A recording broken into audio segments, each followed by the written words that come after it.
Today, I wanted to give a little twist. Okay, so I was looking for someone to invite onto the pod, and I was like, who do I want to school me on a lot of things that goes on with relationships? Because I know that's there's she has a niche for it, but also just to kind of hear her story in regarding therapy and life coaching.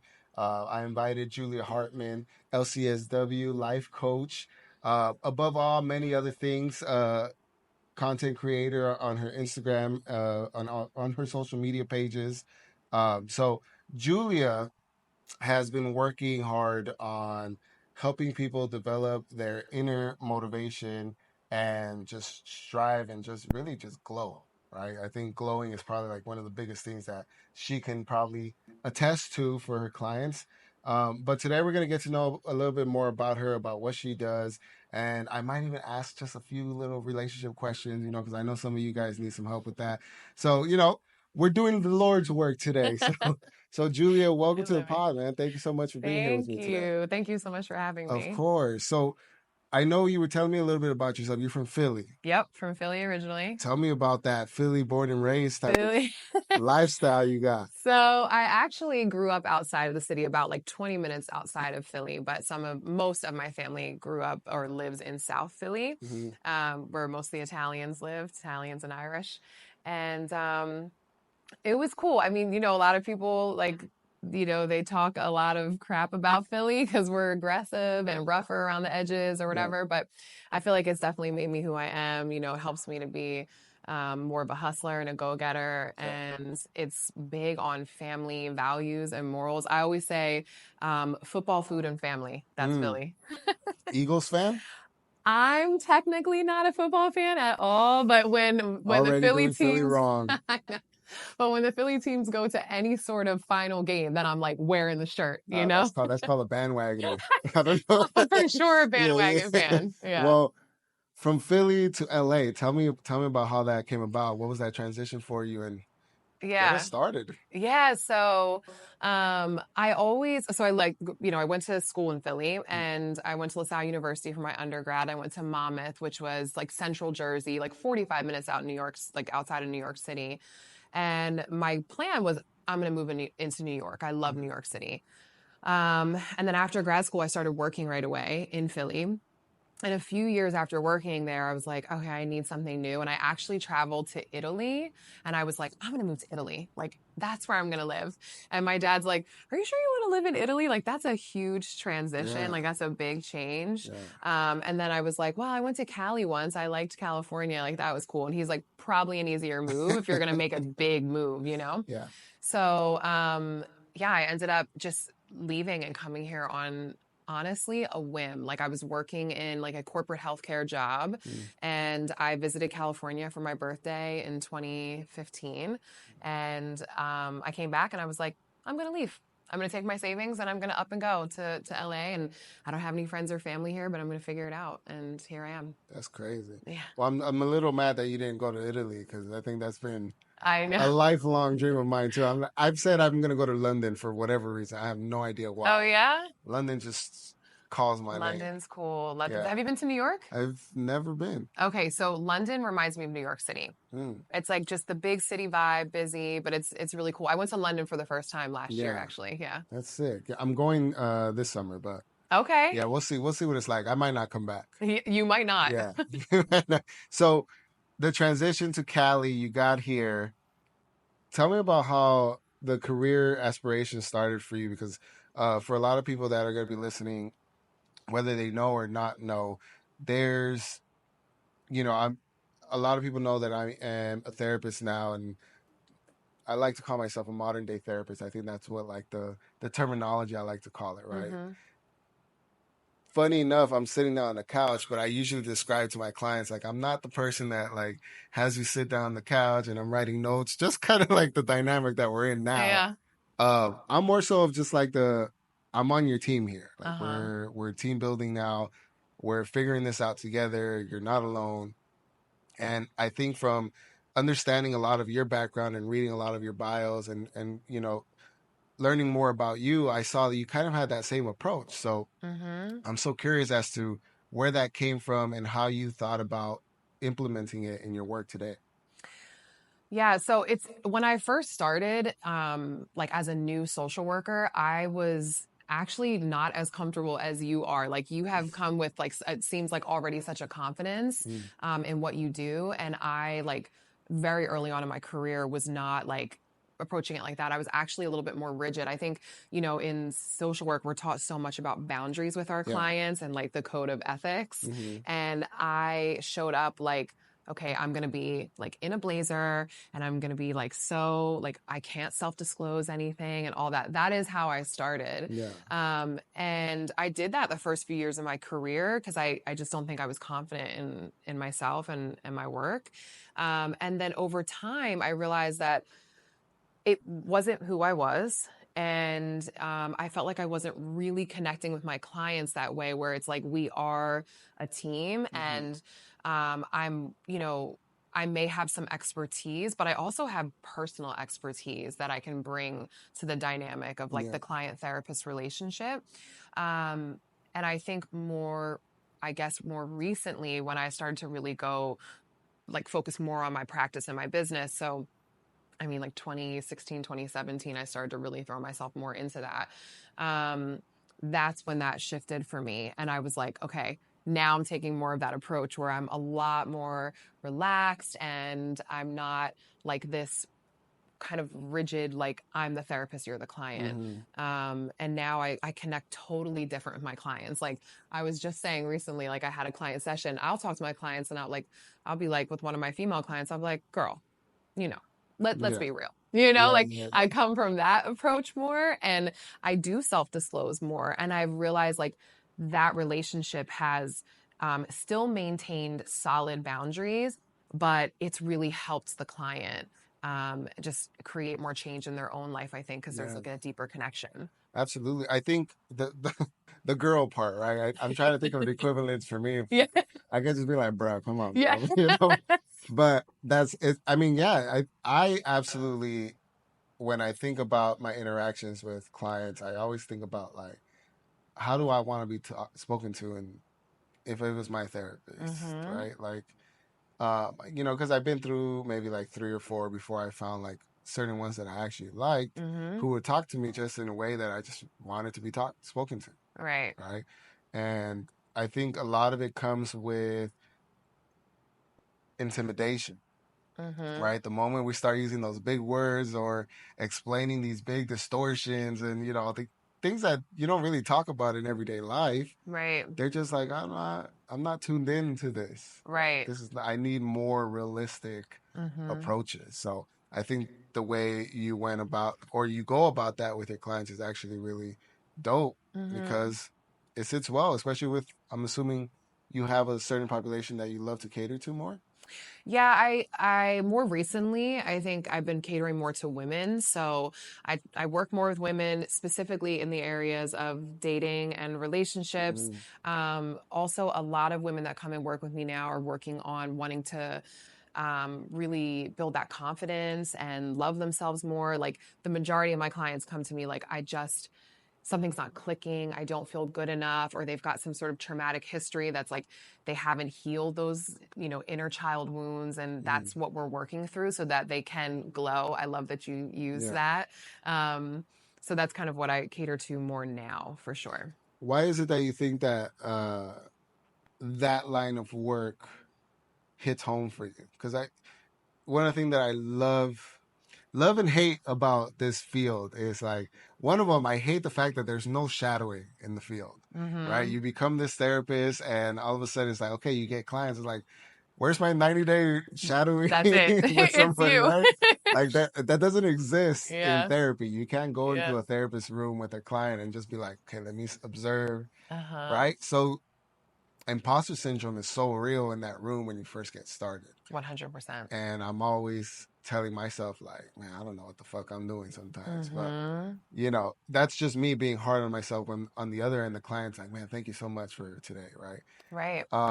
So I've always found that there's a purpose that lights us when we do a specific type of work with clients, right? Like Mm-hmm. there's certain moments where we step out of that therapy room and just be like, that's what I'm fucking talking about, right? Like, Yes. that was fucking therapy, Yes. right? There's something that drives every therapist for that. Yeah. I don't know, without totally on you how much you want to tell us about this, but Mm-hmm. what was it for you that said, like, I want to help other people in something that I needed help with, and Mm-hmm. I now can give that. Yeah. So for me, I had been through my own like traumatic stuff in the past. And I think one of the more, throughout life, we have these like traumatic experiences, no matter how big or small. But one of the big things for me that really, really changed me as a person and Mm, also I think as a practitioner, it made me more understanding of what a lot of my clients go through, was I was engaged before mm, to someone who had money and power. And I've been thinking about this so much more recently because of what's going on in social media with the abuse mm, situation, Diddy, all that. But I was, my ex was an NFL player and he was abusive, and I felt like powerless in that relationship. For a long time, and it really, really affected my confidence. mm, Just the verbal abuse and how that really takes a hit on you. And then when I came out of that relationship, I remember feeling like I am never going to feel like I did before. Like I used to have this like light and I felt high vibe and all this. And I feel like I am numb, like I'm literally a shell. mm, And it took a lot of time to heal. And I was in therapy, and I was actually working with a therapist who specialized in cognitive behavioral therapy. And it was good to talk through that. But I realized over the years, I still wasn't healing like that wound of why did I even end up in that relationship in the first place? And what made me stay? yeah. Like, why was I in that situation? And then why did I continue to date emotionally unavailable men and, getting in these situations that were not healthy, or, like just whatever, like allowing like breadcrumbing behavior and stuff like that. So I really had to like look in the mirror and get real with myself. And then I got a therapist and Mm, invested in a great therapist who does internal family systems, which is a different mm-hmm. modality that really tries to explore like the traumas that you have. It's also known as like shadow work, is what Yeah. like the modern term, I guess, is for it. But I started doing that work, and it was more of like a subconscious healing, because when we're therapists, I think we have analytical brain. Mm-hmm. So we like tell ourselves what's wrong. We're like, oh, I know what's wrong with me. Mm-hmm. But to be able to like meditate and reach it in a different space is great. So I did that with somatic exercise, which is also really helpful for trauma survivors. And from there, in my own healing, I have now felt more confident than I've ever been in my life. I feel like I'm 100% my authentic self in every situation that I'm in. And I feel like I'm just walking in my power. It honestly feels like freedom. Yeah. I feel so free. And I think before I felt trapped in my own body and uncomfortable in my skin and everything that I did. So now I feel like I want other women to feel the same way. I want them to have that confidence and to feel like they can be themselves. Yeah. So when I have these moments, like you mentioned, in session where maybe they're going through some breakup or a relationship issue where they're feeling like this lack of self-worth, and we hit that point where it like clicks for them Mm-hmm. and we're like getting somewhere, that is same thing. It's like Mm-hmm. you get off this, you get out the session or get off the call and you're like, yes, that was therapy. Yeah. Like you Yeah. have that moment of like, oh, it feels so good. Yeah, So yeah. absolutely. Well, thank you so much for sharing, a very personal side of you, and you know, within that healing, do you feel like a lot of it takes? Is there a different approach for everyone? Do you think people just do this differently, or what have you seen towards the clients that have come to you, and just people that you have in your life that have dealt with relationship things like that? You know what? I'll be honest. I think a lot of people don't take the time to heal or work on themselves after a relationship. I think that is one of the biggest struggles that a lot of individuals have. And then they bring that into their next relationship that they haven't fully healed. I think that, in every relationship we take we have to take responsibility in it. again, abuse to me is like a black and white, not a gray situation. So you have to get out of it. It's not healthy. But I also think like it's also an area for growth. Like for me, I looked at it as, you know, you never deserve that ever. That treatment is never like acceptable, and you should never ever deal with that again. Yeah. But I look at it too, like, okay, so like what got me there? Yeah. You know, like the first time like abuse happened or whatever the situation was in that moment, it's like, why didn't I leave? And there's a lot of reasons, right? That's like a whole other podcast episode. But I feel like it was a lot of like looking at like what, like why do I get in these situations, you know? And why did that happen? And when you look inward, that's when you can, I think, really truly heal. And then you become more like you're whole, right? So you come whole to the relationship. But I think a lot of people, when the relationship ends, it's like, he did this, she did that, and like that's it. Like, Yeah. and there's not a lot of responsibility on like, how did I show up? Yeah. You know, what can I work on? Yeah. So Do you have a hard time with telling people how how they showed up when they don't see it? What's that like for you? You know what? I feel like my clients have been, luckily I've been like I've had pretty receptive clients. I have had friends, of course, that have been like, no. I mean, it was, you know, and I'll like gently have to explain a little bit deeper what I mean. Like, yes, this person may have done something wrong to you and you didn't deserve it, right? Or whatever the outcome or whatever it was. But at the same time, I'm like, this is also how you showed up. And was that the healthiest you? Was that the best you? Was that the healed version of you? Yeah. Probably not. Yeah. So I think it's just like, it sometimes takes a little finessing. Yeah. And then I also realize like with clients, I feel like if they're not ready to hear it yet, then maybe they'll be ready in the next couple, you know, sessions. For sure. You know, I love the fact that you said, you know, a lot of the times it's about how we show up to these relationships, right? Because I hear so many times, and I think I've also been a victim in it in my relationships, where it's like, well, I need someone that's going to do this, this, and that, or someone that just is going to mesh well with my personality no matter what, right? But sometimes, a lot of the times, my personality needs to be checked sometimes, right? Like, I got some stuff I need to work on. And so sometimes that eye-opening moment when, I don't know if, you know, you've ever given couples work or anything like that, but with my current partner, you know, beautiful relationship that it is now, it took so much work, right? And so we also went to like a couples therapist where we did a lot of work together, and a lot of it was just finding out about our childhood experiences, right? And figuring out like why these things are coming into fruition now and why are we reactive towards it, right? And I feel like couples therapists should always be in a relationship. 100%. 100%. Like, you should always, if you're in a relationship, you should probably do couples therapy no matter what. Yeah. Just to figure this shit out. 100%. I could not agree more. After that honeymoon stage is over, you're going to find out. Right? And when you find out, that's the test of whether or not you stay. Right? But when you find out, it's just so much more beautiful too. Like, you just appreciate more of the things that you didn't know, or you're a bit more delicate towards the way you were reacting because you just thought you were, oh, here we go again type of thing. Yeah. Right? So I don't know if you've had experiences like that, whether you've given couples therapists or maybe you've done something like that for yourself. I've never done a couples therapy, so I just work with the individual, but I have been through that myself for sure. Like, I've done couples counseling before in relationships, and I do think it's helpful.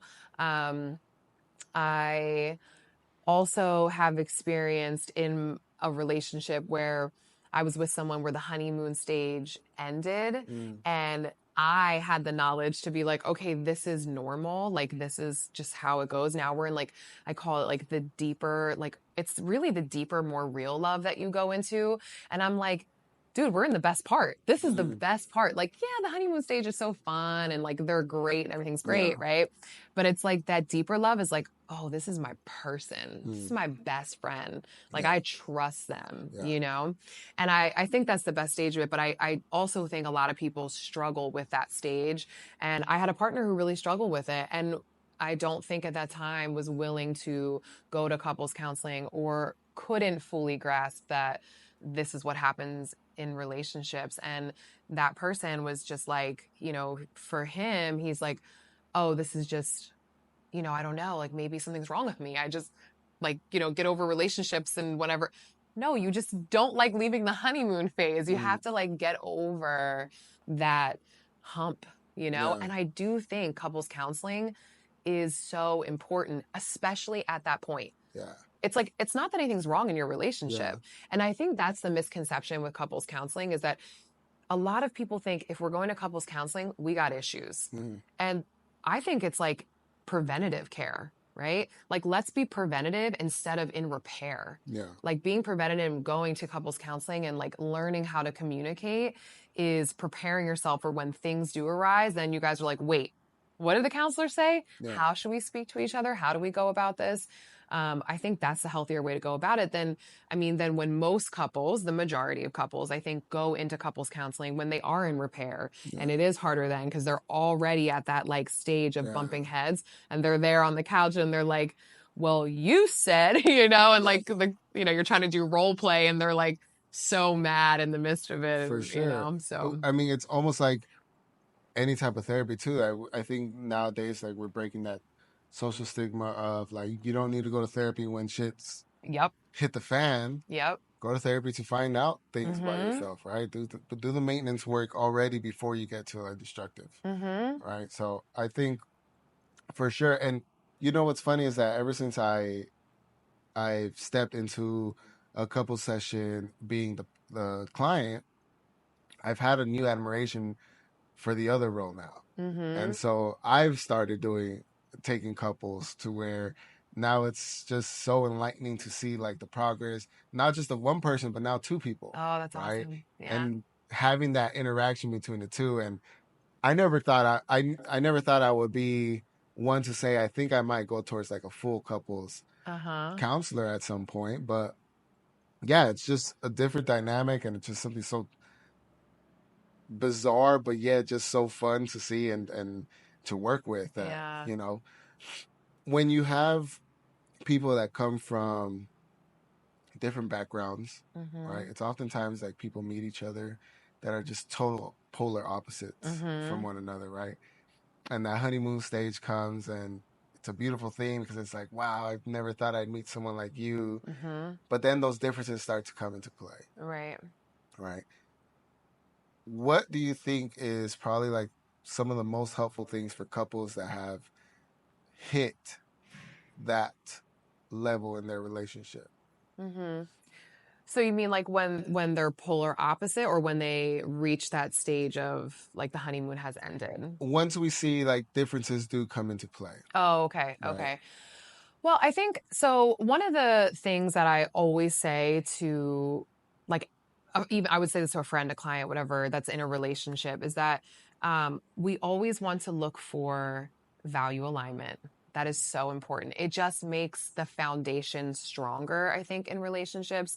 It also makes it easier when things arise because you don't have such strong differences. Like, you can be opposite, like, you know, maybe you're more of a homebody and your partner likes to go out and you kind of like bring the homebody out a little bit more Mm-hmm. and they get you, you know, you bring the party person in the house. Like, that is like minimal, you know, as long as there's compromise. But the things like value alignment, religion, family values, you know, do you want kids? Like, these non-negotiable deal breakers. For some people, like, politics is really a big one too. So having those discussions and understanding those values in the early stages Mm-hmm. is so important. And this whole talk of, because everyone says the pushback I get immediately is, you should be talking about that. Like, I mean, isn't that too soon? Mm-hmm. No, talk about it as soon as possible, especially if things are deal breakers for you. Like, if you know you want kids, then you should be putting that out there. Because if that person doesn't, then that's probably a deal breaker if you're not willing to compromise on that value.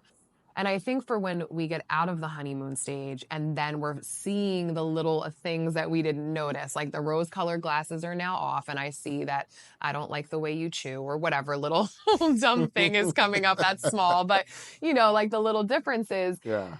it's, I think the important thing is to focus on the big things that you have that are so good, right? So that goes back to the foundation. Like, what are the foundational things that we have that are so great? Mhm. And what does this person bring to my life? Like, how do they bring value to my life? How do I feel like I bring value to their life? And then understanding that those are really the more important things. Like that foundational, like deep love is what matters, not the little stuff. Like, the little stuff that's gray, like the gray areas, I always say like relationships, there's mostly gray areas and so much can be figured out and worked through with good communication, with a good couples counselor, someone to help you kind of like hash out those things and understanding compromise and sacrifice and all those things that come with relationships. I think if we work through those, we have a better chance at a long-term healthy relationship than just being like, I'm out. Grass is Yeah. greener somewhere else. Yeah. Oftentimes, I don't know if you've done a lot of attachment work or whatnot, right? But Yep. there's you said communication right now, and it instantly just brought me to this where why is why is it that anxious attachment finds avoidant attachment so often? That is such a good question. So I think that anxious attachment, people who have anxious attachment tend to like attract avoidance, and they're attracted to avoidance, I think, because ultimately, like, so if we look at both of them separately, so avoidance actually do crave love. So they do want love and they do want that nurturing, committed person. But there was something that happened along the way in childhood, adolescence that created that anxious attachment for them where they easily feel suffocated. So I think when they meet the anxious person who's like, oh, I like you, blah, blah, blah, whatever. Like they show up as an interested, like a partner, an interested partner. Then the avoidant is like, oh, this is great. This is what I want. But then it gets to the point where they feel suffocated and maybe can't fully communicate like, hey, this happens to me sometimes and I need a little bit of space or a little bit of breathing room. And because they maybe don't understand their own attachment style, they just retreat, right? Yeah. And they get distant. And then the anxious person gets triggered. And then the anxious person comes forward and is like, wait, what? And then like smothers the avoidant more and the avoidant pulls back, and that's the cycle. Yeah. And then the anxious person is like, at some point, okay, this isn't working. Like I'm like pursuing this person and they just keep pulling back. Now I'm heartbroken. I'm out. They pull away, with like all their little broken pieces. And then the avoidant is like, wait, where did they go? Where's my loving, nurturing person? And then they go forward. The anxious person comes back to them and then the cycle continues. Attachments is a bitch. Yes, it is. What's your 100%. your attachment style? Totally. Yeah. I'm totally anxious attached. I've done like the test a couple times and I think I got like disorganized You're attachment trying to make once. sure. You're like, no, I don't think it's that one. I'm like over time, I'm like, is it getting better? Yeah. But I've done when I first did it, I actually got disorganized, right? So it was like a combo of like the avoidant and the anxious attachment. And I did see that in my relationships where one of the things with disorganized attachment is we tend to stay in relationships longer than we should. And I would do that all the time. Like Is that because you don't know how to detach from things? I think it's not, it's like not detaching, but I think it was like from what I read and understood, because I was like, oh, I do that or I did do that in relationships. And I think it was because there was a thought process within a more disorganized attachment is that, like, what if I don't find better? And it's an interesting thing because a disorganized attachment is a fearful avoidance. So it's a little bit of anxiety and a little bit of avoidance. So I feel like the guys that really liked me, like the good guys, I was like, ew, get away, like that's the avoidant piece. And then dating like the emotionally unavailable avoidance, I was drawn to because I was like, oh, Why doesn't he want me? Like, Yeah. it's the fearful, right? And then getting in a relationship that's not healthy and not leaving, I think, out of fear of, like, will I find somebody else? Yeah. You know, and what if I don't? It's a lot of what ifs, I think, with Yeah. the fearful avoidant. But then I would say over time, it was more 100% anxious attachment. Um, and interestingly enough, I didn't really do the work on my own attachment, Hmm. you know, my own anxious attachment until I was with a really healthy partner. So I would say my first, like, truly healthy relationship with someone who was um, really kind, really nurturing, like, just showed up, you know, was consistent, reliable, Hmm. no abuse, no cheating. It was like smooth, you know, nice. I feel like in that particular relationship, even though we ultimately did not work out, I really credit that relationship for so much growth because I realized that, like, I dated a lot of toxic people.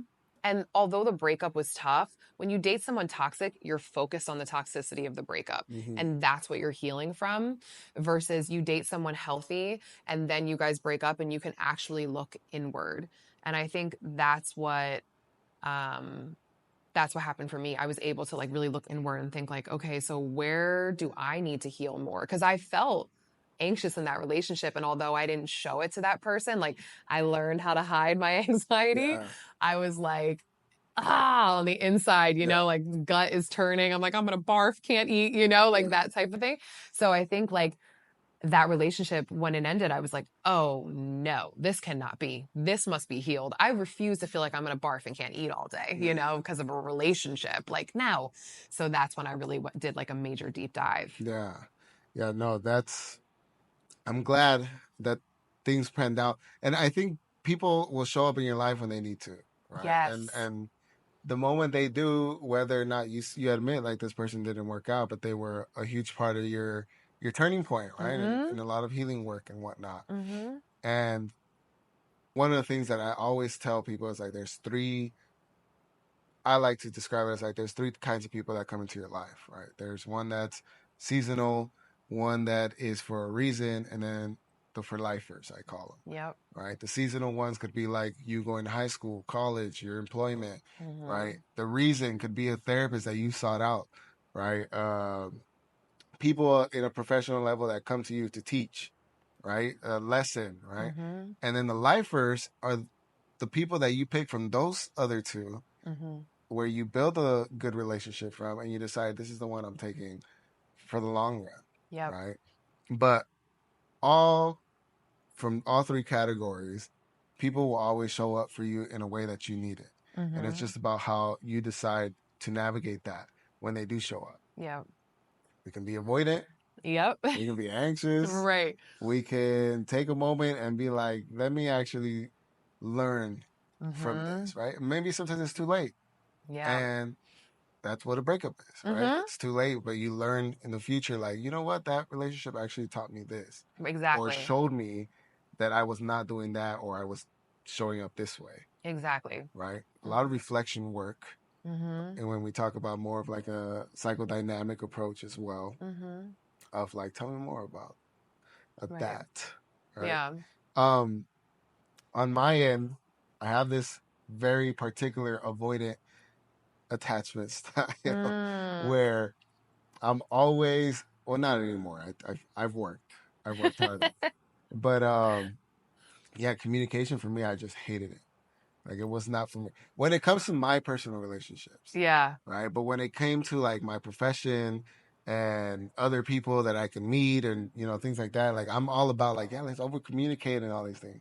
But for whatever reason, it was the ones that I was attached to. Yes. I just could not, Mm-hmm. and I don't know if it was just like me hoping they would like just get it right or mind read it, or Yeah. I was just maybe just overexhausted by just trying so hard in my younger ages and being a Mm-hmm. perfectionist and like the good kid that didn't bring problems to the household, Mm-hmm. right? And that showing up to be like, it didn't work, so I'm Mm-hmm. just chilling now, right? Mm-hmm. So I asked you about the attachment style because I find it so intriguing just to kind of meet people and be like, so what's your attachment style Yeah.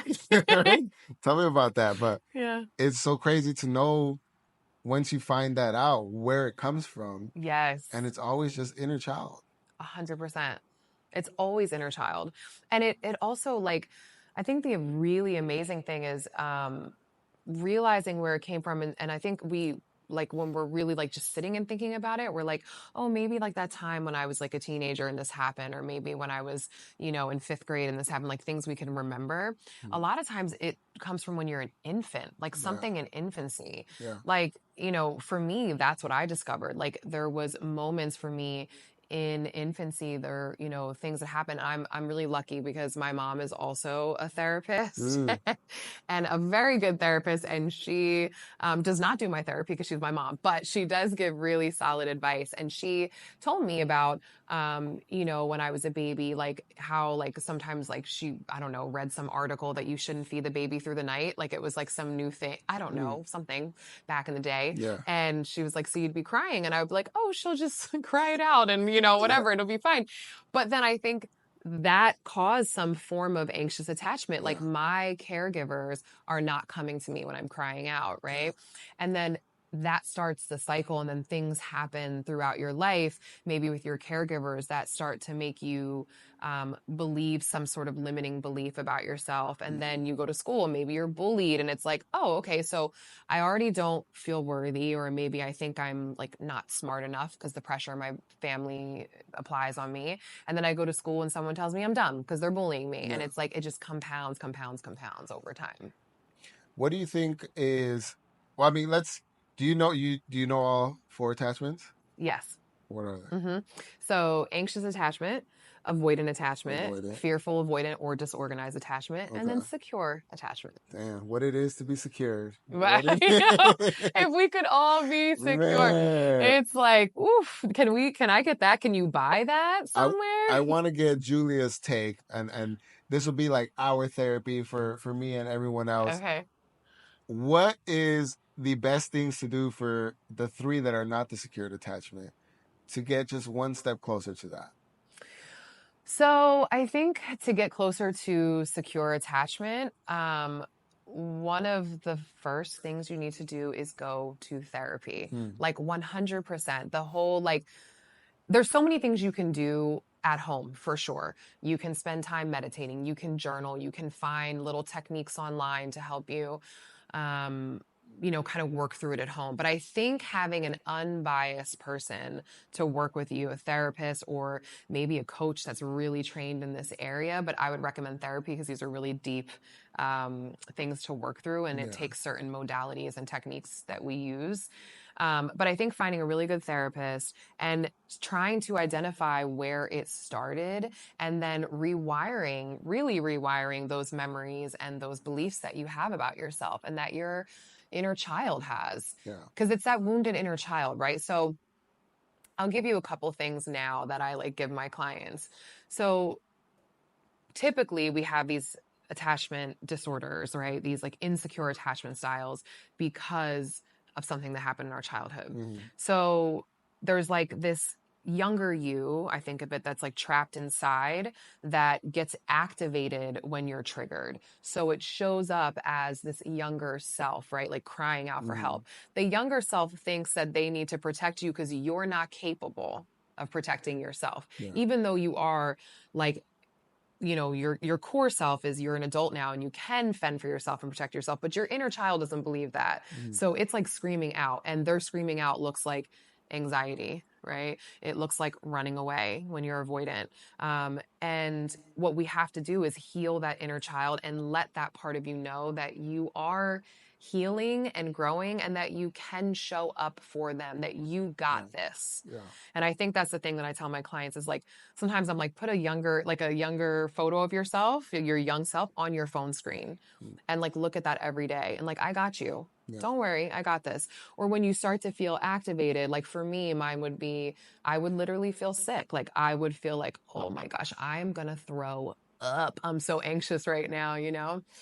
So if that happens, I check in with my younger self. Like I go inward, I meditate, and I'm like, okay, what is going on for you right now? Like, why are you showing up anxious? If your younger self is like, oh, because I feel like I'm going to lose this person. What if you did lose that person? Well, then we'll be alone. what does it mean to be alone? Mm-hmm. Like, what does that mean for you? Like, starting to question that, right? And to understand, like, what that inner child is feeling and what they need. And then literally asking your inner child, it sounds so woo, I swear. When I started therapy, I was like, this sounds so weird. But when I got this therapy for myself, now I'm like, oh my God, this makes sense. It's like reparenting, Yeah. right? And spending time with your inner child. Like, okay, what do you need from me right now? Mm-hmm. What do you need? Do you need to go to the beach? Do you need to play? Do you need to do like some art? Do you need to Yeah. listen to music and dance? Like, what is it? How can I show up for you right now Yeah. to help reduce some of that? And it'd be the simplest self-care coping skill habits that Mm-hmm. sometimes are just so overlooked because it's like, why the fuck do I want to go Yep. color or Right. to the beat? Like, Totally. sometimes it just sounds bizarre, but it's exactly that. Like that's exactly what you're doing is you're taking a moment to soothe that Yep. younger version of you. Yep. Yeah. I mean, it's really thinking of it just like you have like a child, like you would treat a child, right? And that's also like, I say to like a lot of my clients, like if you even in situations where they're like in these like toxic relationships, I'm like, okay, imagine younger you, 5 years old, on the corner by themselves in the rain crying. Mm-hmm. And then this guy's across the street, Mm-hmm. but there's a little kid crying across the street and they're lost and they don't know where to go. Who are you going to help? Yeah. Who are you going to? This toxic guy who's like on the corner, or the little girl that's scared and lost in the rain? Mm. Likely you're going to go over there and be like, oh my gosh, are you okay? Like, what do you need? Yeah. And you're not paying that person over there any mind. Yeah. Do that for yourself. Yeah. I think this is a perfect way to segue into it and to pay homage and respect towards people that do deal with abuse, whether that's domestic abuse or in home abuse of any sort. Really, I would love to hear more about what you have encountered in your work and things that you've, whether it's things that you've said, I'm gonna learn more to do more with these specific populations. What are some things that you can say that would be helpful here for people that do have are currently experiencing that, have experienced that? Mm-hmm. You know, talk to me about that. So, I think again, like I always say, like, how like you have these experiences in life and sometimes you're like, God, why do I keep going through shit? Why? Like, and for a long time, I truly, if I'm being totally transparent, would ask myself that, like, why do I keep getting these shitty cards dealt, And now I feel like I look at it like, for whatever reason, God, the universe is like giving me these experiences to have more wisdom and to help people heal from this Mm, because I had to learn how to heal myself through these experiences. So I think being someone who's left an abusive relationship where I was literally engaged and isolated with someone who was powerful, and who had financial means and all this stuff that I did not have. I think one of the like let me backtrack there. So like when I was in that situation, to give a little more backstory, like I left LA and moved to a town that he lived in, mm, where he played. So he was well respected and had status and all mm, these things. And I was isolated. And that's very common in abusive relationships, is the isolation piece. And there was, a lot of verbal abuse, and it breaks you down. You do yeah. start to believe that. And there's a lot of gaslighting. And gaslighting is so real. It will literally make you feel like you've lost your mind. Like you really question everything you think you heard or what you Mm, believe. And I went through that. And I remember, like I said, thinking like, okay, I'm engaged to this man now. Like, is this it for me? Like, is this my life? And trying to justify, well, if it doesn't happen that often, like trying to figure it out. yeah. But I think some of the recommendations I would give or could say that helped me was building community. So I really started to plant these seeds so I could get out of the situation. So I tried to build my own community and make friends. I luckily wasn't in a situation where my partner was like, oh, you can't work. Sometimes that does happen, but trying to figure out a way to start making some of your own money, and also telling people. Mm, And that's the biggest thing. I think that, individuals that are in situations that are abusive, they do not talk about it. There is so much shame attached to it. I know, because that's one of the reasons I didn't leave, was the shame and honestly feeling embarrassed. Like, I uprooted my life and I live with this man and I'm engaged to him, and I'm supposed to call off this wedding? Like, who calls off a wedding? Like, I'm in the middle of planning a wedding and I'm like, Yeah. this is a bad decision. Like, in my head, I'm like, this is not good. This is bad. Like, I need to leave. But how? Yeah. So starting to tell people, and it started for me, like, I didn't divulge every detail of what was going on, but I let friends know that I had in that area. And then when it got to the point where I was like, I really have to can I curse on this? I don't know if I can curse. Yeah. Okay. When I was like, I really have to get the fuck out of here. Yeah. Then I was like, okay, like, told my mom, you know what I mean? And I was like, okay, like, I have to get out, and that's when the doors started to kind of open to figure a way out. And it was not easy, like, at all. I lost a lot in that. And you will lose a lot probably in it, and being with someone who is controlling, and when there's abuse involved, they make sure to control you on the entire way out. It's also very, very dangerous to leave an abusive relationship. It is the time when a person is most at risk of getting killed, is when they're trying to leave. So I don't say that lightly. I say, if you're going to leave, you need to have a solid plan. You probably need to have police involved to help you, like, as an escort, go in your house and get your stuff, or you create a safety plan. So if there is physical abuse of any kind and you need to get out, you have to come up with a safety plan. Like, keep a duffel bag in your car of important papers, jewelry, anything like that, clothing, like, be ready to go, like, out, and have that plan in place and figure out how you're going to do it. If they're at work, if they're out of town, whatever, like, plan it out and be very strategic. Yeah. Yeah. I mean, that's such a difficult situation to even try to understand, right? And I don't think anyone will ever understand except for the person that's in that, right? So,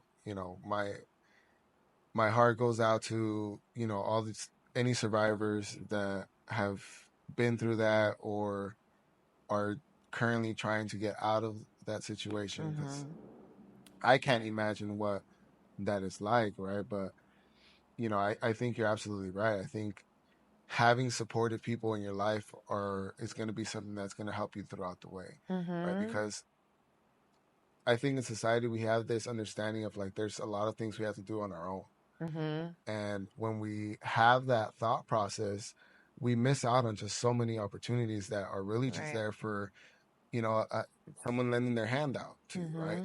And it's not to say you're weak or in any way, shape, or form you're less of, but it's more of just showing equality, of being like, I'm here with you on this. Yes. And the moment that you keep going, I'm happy for you, and I'm cheering for you at that point. Yep. Right. And I feel like that's something that I always constantly tell people, like, community is going to be such a long way for you to continue growth and to continue this healing process of yours, where sometimes a therapist can't be there for you more than that once a week. Right. But all these other people are there for you endlessly. Totally. And so having that supportive person or people is definitely going to be a very helpful thing for that. Yeah. I had, and shout out to my girls who helped me when I left my ex, because they, and I won't say their names here, and this is wild because I've never even shared any of this part of my story, but I had two really close friends who helped me get out of that situation. I mean, they were my little riders. Like, they helped me and they were my backbone. I felt numb and they were, like, functioning for me. And my one friend that I told that, she had been through a similar experience, like 15 years prior. She's, like, older than me. She's like a big sister.